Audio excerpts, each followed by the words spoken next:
So, do you remember when you were a kid and ghosts were real? I do. Well, buckle up, get ready, because I'm fixing to tell you the best damn ghost story you've ever heard. I'm Bill Garner. This is the Empty Nest Bar and Grill. Get ready to remember what it's like to be a kid. I go straight from the bank, gassing up the tank, cranking up the radio, playing old Hank. It ain't that long till I'm back at the pond. Welcome back. So I've got to set this story up a little bit, give you a little background.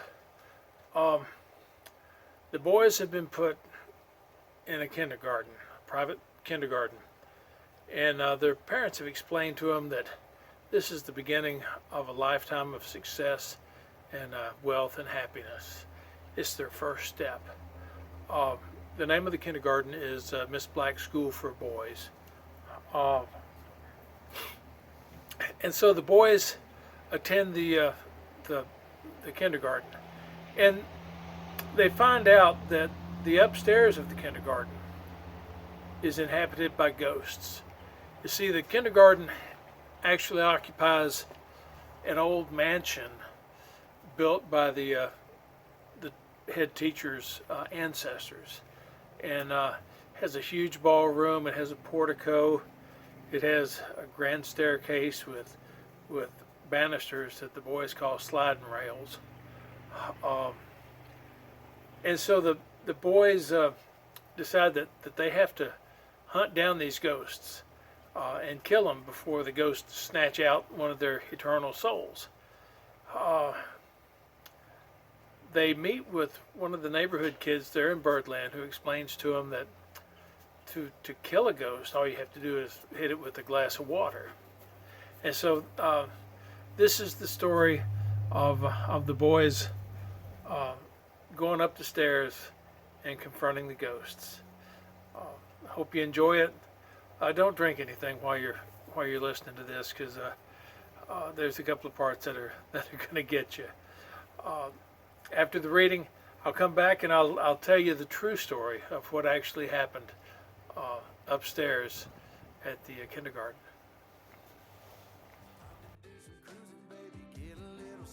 It's a Saturday joyride. Percy Feast is the spot. We're on a boat. We're feeling fine. I peeked out the kitchen window. Miss Catherine and Miss Black were still watching the wrestling going on in the leaves. You could see the steam coming off the coffee in their cups. Boo wanted to say a prayer before we went after the ghost, but I told him it wouldn't do any good because we were going to hell no matter what, so we took off without a prayer. We walked real slow and sneaky-like through the old mansion to the big room. We were very careful so we didn't spill the water. It seemed strange seeing the classrooms without anyone in them. The halls seemed longer than I remembered them being before, and I wondered if there were any secret passages. I made a mental note to look for them next time me and Boo sneaked off. We finally made it to the big room. We were there. This was it. I'd be lying if I told you we weren't scared. We were. But it wasn't an ordinary level of being scared. It was more like the scared you get climbing up the high dive at the pool, walking out on that long, skinny diving board, and looking down at the water 10 feet below than an ordinary scare. We feared for our lives and our eternal souls. It was a deep, hardcore scare that made you breathe funny and your knees knock a little. Really, it was worse than that. If you think looking down from a high dive at the swimming pool is scary, just try looking up giant stairs into the darkness where you know a bunch of ghosts are just waiting for you. Standing there at the bottom of the stairs reminded me of standing in line to climb that ladder to the high dive. You know what comes next, but it's just so hard to take that first step. Boo and I were both fully aware that each step up the stairs was just another step closer to the battle we had come to fight. I pulled a pair of sunglasses out of my pocket. They were a pair that Walt had given me. He used them when he studied the sun. I'd given it a good bit of thought, and I was going to protect myself from going eyeball to eyeball with the ghost by wearing the sunglasses. Boo had his mother's sunglasses. They were cat's eye sunglasses. He put 'em on. Boo said he needed to pee, and he looked a little green. I just knew he was going to throw up. I always thought the big room was dark as a crypt, but it was really, really, really dark when you got sunglasses on. I couldn't see my hand in front of my face. We started up the stairs. Boo had a hold of my belt because even though he had his mother's sunglasses on, he had his eyes closed too. I had one hand on the sliding rail, and I had a huge glass of water in the other hand. We went really slowly up the stairs because Boo had his eyes shut and I couldn't see. We finally got to the top. We were among the ghosts. The hunt was on. Carefully and slowly, we went from room to room, hunting the ghost. Each room was different, except that they were all really, really dark. Most had a thick rug somewhere that kept making me stumble a little now and then. I kept bumping into things because it was dark and I had my sunglasses on, and then Boo would bump into me. The ghosts knew we had come for them because they were hiding. And they were pretty good at it, too. We couldn't find them anywhere. We looked in closets, we looked under beds, we looked everywhere, but no ghost. We did find a bathroom, though, and Boo got a chance to pee. We started searching in another room when we heard a noise out in the hall. Someone or something was coming down the hall. I looked at Boo. Boo looked at me. It took all the guts I had to peek around the doorway. There was nothing but darkness and footsteps. A ghost was coming down the hall. Boo said he had to pee again real bad. I was thinking, he's going to puke. We didn't know what to do, so we just stayed there. I was shaking in my shoes. We were really quiet and hid behind the door to the hallway. We could hear the ghost getting closer and closer. The ghost was calling our names. Somebody had told the damn ghost our names. Billy Boyd, I'll bet. As the ghost neared us, I could tell Boo was getting ready to bolt out of the room and sprint down the hall. We were both shaking real bad. My water was sloshing in my cup. I wanted to run, but I knew we'd only get one shot at the ghost, and if we missed, we'd be goners for sure. I needed to pee, and I was feeling so dizzy. I was breathing shallow and fast, and I remembered what Walt's dad had said, and so I took a deep breath and let it out real slow. I got ready. Boo was ready to bolt. Boo whispered he needed to sit down because he was getting dizzy and feeling sick. I think one of us might have been peeing because I could hear it dribbling on the floor, but I honestly don't know if it was me or Boo. I heard the floor squeak right outside the door. Boo froze. I froze. The ghost must be right outside the door. Super quick, I reached my arm around the door and nailed me a ghost with a big old glass of ice water, and then, for good measure, I threw that big old heavy glass at it. I think I must have hit it because, holy cow, what a scream that ghost let out. It sounded like you'd just yanked the skin off a live cat. I sure didn't know ghosts could cuss like that. It scared Boo so bad that he puked down my back and we took off down the hall. Nothing could catch us. We ran so hard that we lost our sunglasses. As we rounded the corner, Boo and I both had our eyes shut. Because of that, we didn't see the rug. We must have hit that rug going 90 miles an hour. If you're not careful, those damn rugs will slide. And we weren't very careful at all, so we slid into the wall and knocked the picture down and busted a mirror. That was going to cost us 7 years of bad luck, but I didn't have time to worry about that right now because there was one real pissed off ghost right on our tail. We ran down the hall and hid in the closet. It smelled like mothballs and vomit in there. Actually, I think the closet smelled like mothballs. I smelled like vomit because Boo had vomited down my back. It kind of reminded me of my grandmother's house. We could hear all kinds of hell breaking loose over in the other hall. I must have just wounded that ghost because now it sounded like that ghost had got Miss Catherine. Miss Catherine was cussing, and it sounded like she was fighting as hard as the third monkey at Noah's Ark. You could hear doors whooshing open and slamming shut as she chased those ghosts around. It sounded like she was hot on their tails now. She was running around really fast, and she kept calling to me and Boo. It sounded like she slipped down because we heard a big thud, and the floor shook a little bit, and then we heard a groan. She must have stepped in the vomit, I thought, because that's a lot slicker than pee. But she was a tough old bird 'cause she got right back up and started giving 'em hell even worse than before. She wasn't scared or nothing. That is one brave lady, I thought. She was hollering at the ghost, and I knew she didn't know them nearly as well as she had let on because she was calling them names like evil little bastards and little sons of bitches and not using their real names. I didn't know Miss Catherine could cuss like that. They had really made her mad because she wasn't calling to us anymore at all. She just kept calling to the ghosts, those little bastards. She was saying what all she was going to do to them when she caught them. Things like yank a knot in your neck and beat you like you'd never been beat before. If she was trying to get them to come out, I don't think this was the way to do it. Hell, I thought she would probably scare the ghost out of the house, which wouldn't bother me one bit. In fact, I thought that would be a very nice outcome.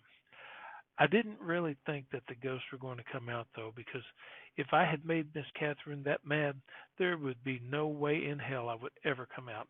I would grow old, shriveled up, and die in that closet before I let Miss Catherine get a hold of me when she's that mad.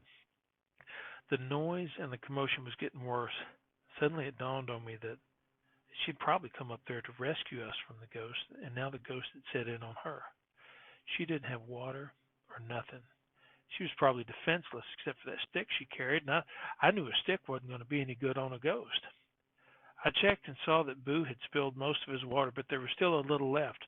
I told Boo we had to go help her. We had to save her. Even though she was mean and nasty sometimes, she always gave us a swat and made us stand in the corner every morning. We couldn't let her fight those ghosts all by herself. She'd come up to rescue us, and now she was getting eaten alive by those ghosts. I told Boo if we go save Miss Catherine, all our troubles would be over, and she'd love us forever. Well, I was wrong. Apparently, I had been wrong about a lot of stuff. Big blue sky, we're going up, we're coming down. There's a party on. All right, so that's how it goes in the novel. Here's how it really happened. In Jonesboro, back in the early 60s, there was a wonderful, wonderful, wonderful kindergarten called Miss Mackey's. It was in an old house, old two-story house with a portico on Church Street down there right behind Huey's Auto Parts, right up in there. And they had kindergarten and first grade, I believe. And there were a bunch of us there. There were a bunch of kids there. In the book, you got to have some adversity, and so I spend the folks who run the school as a little cranky, but they weren't cranky at all. It was some of the best times of my lives. I remember one of the ladies that worked there. Her name was Miss Mary, and I ran into her in 1986 or 87 at McDonald's. She was working for one of the doctors in Jonesboro, caring for their kids, and I couldn't believe it. I monopolized her time for probably 30 minutes. I told her how much, that we all loved her, and how happy I was to meet her as an adult and get to say thank you for all the wonderful things she did for us. So anyway, in the book, in the real story of what happens, me and another fellow whom my attorneys at Dewey, Cheatham and Howe say I can't use real names, and so I won't. Me and my buddy somehow got it in our heads that there were ghosts upstairs at Miss Mackey's, and we planned out this whole bit to sneak off and go up there and hunt the ghosts. And that's what we did. We snuck off one day. We got 2 glasses of water because somebody, and I don't remember who, told us that water would melt a ghost just like a slug. And so we snuck up there and we're hunting the ghosts. In the meantime, Lee Harvey Oswald shot President Kennedy right smack dab in the back of the head down in Dallas. And apparently they did a head count or something and came looking for me and this other kid. And we honestly thought it was a ghost coming down the hall, and we got the ghost with the water, but it wasn't a ghost. It was Miss Mary. yeah. And honestly, I didn't get expelled from Miss Matthews for doing that. I think I came pretty close, but I didn't get expelled. So, so that's the backstory to that particular episode, and um, and yeah, I felt bad about having to spin it as kind of a you know, tough. Well, in a lot of ways, it was really a launching pad for success because a lot of the kids that were there with me went on to become very successful. Um, but for me, it really was sort of like a landmine. All right, that's this week's or today's reading and backstory. I hope you enjoyed it. I hope you'll take a few minutes to get my book, Me, Boo, and the Goob, A Southern Adventure. It's available online at Barnes & Noble. You can get it from just about any bookseller. Also, if you prefer an audio book, it's been professionally narrated by a guy over in Mobile who is just outstanding. Michael did a great job. Anyway, it's available on Audible also. So you want a signed copy, hit my website. You just want a copy, hit Barnes & Noble. You want the Audible version, go to Audible and hit it. So that's it, and that's all for today from the Empty Nest Bar and Grill. Garner out.